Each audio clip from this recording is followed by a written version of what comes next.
Digital യുഗത്തിലെ ആശയവിനിമയം ഒരു സ്വേച്ഛാധിപതിയുടെ പതനത്തിന് വഴിയൊരുക്കുകയും രാജ്യത്തിന്റെ രാഷ്ട്രീയ ഗതിയെ തന്നെ പുനർനിർണയിക്കുകയും ചെയ്തുവെന്ന് നിങ്ങൾക്കറിയാമായിരുന്നോ?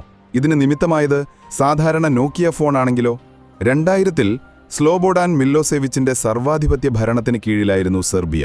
സൈനിക സംഘർഷങ്ങൾ, വ്യവസ്ഥിതമായ അഴിമതി, മാധ്യമങ്ങൾക്ക് നേരെയുള്ള സമ്പൂർണ്ണ നിയന്ത്രണം എന്നിവയിലൂടെ അദ്ദേഹം തന്റെ അധികാരം ഉറപ്പിച്ചു. അദ്ദേഹത്തിന്റെ നയങ്ങളെ ചോദ്യം ചെയ്യാൻ രാജ്യത്തെ ഒരു മാധ്യമ സ്ഥാപനത്തിനും ധൈര്യമുണ്ടായിരുന്നില്ല. അന്താരാഷ്ട്ര സമൂഹത്തിന്റെ നയതന്ത്ര സമ്മർദ്ദങ്ങളും ഉപരോധ മുന്നറിയിപ്പുകളും അദ്ദേഹത്തിന്റെ ഭരണസ്ഥിതിയെ ഒട്ടും ബാധിച്ചില്ല. എന്നാൽ അപ്രതീക്ഷിതമായി മില്ലോസെവിച്ചിന്റെ ഭരണത്തിനെതിരെ രംഗപ്രവേശം ചെയ്ത പുതിയ മാധ്യമമായിരുന്നു SMS ടെക്സ്റ്റ് മെസ്സേജുകൾ.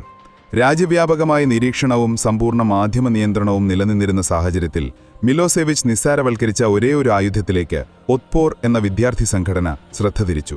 നോക്കിയ ഫോണുകൾ ഉപയോഗിച്ചുള്ള ടെക്സ്റ്റ് മെസ്സേജുകളിലൂടെ അവർ ഒരു അദൃശ്യമായ കലാപ ശൃംഖല സൃഷ്ടിച്ചു. വൈകുന്നേരം 6 മണിക്ക് റിപ്പബ്ലിക് സ്ക്വയറിൽ ഒത്തുകൂടുക എന്നുള്ള ലഘു സന്ദേശങ്ങളിലൂടെ അധികാരികൾക്ക് തിരിച്ചറിയാൻ കഴിയുന്നതിനേക്കാൾ വേഗത്തിൽ പ്രതിഷേധങ്ങൾ രഹസ്യമായി സേകോപിക്കപ്പെട്ടു. ദിവസങ്ങൾക്കകം ഈ ഫോണുകൾ സെർബിയൻ രാഷ്ട്രീയത്തിന്റെ നിർണായകമായ നിശബ്ദ യുദ്ധോപകരണങ്ങളായി മാറി. 2000 ഒക്ടോബർ 5-ന് സെർബിയയുടെ തലസ്ഥാനമായ ബെൽഗ്രേഡിൽ പൊട്ടിപ്പുറപ്പെട്ട പ്രതിഷേധാഗ്നി സ്ലോബോഡൻ സർക്കാരിന്റെ പതനത്തിന് കാരണമായി. വെടിയൊച്ചകളോ ടാങ്കുകളുടെ ഇരമ്പലോ ഇല്ലാതെ വിവരയുദ്ധത്തിന്റെ നിശബ്ദവും എന്നാൽ ശക്തവുമായ നീക്കങ്ങളായിരുന്നു ഈ ചരിത്രപരമായ ഭൗമരാഷ്ട്രീയ മാറ്റത്തിന് പിന്നിൽ. അതെ, ഒരു ഫോണിൽ നിന്നുള്ള ലഘു സന്ദേശത്തിന് പോലും ഒരു രാജ്യത്തിന്റെ ഭാവിയെ പൂർണ്ണമായും തിരുത്തിക്കുറിക്കാൻ കഴിയുമെന്ന് ഈ സംഭവം ലോകത്തിന് തെളിയിച്ചു.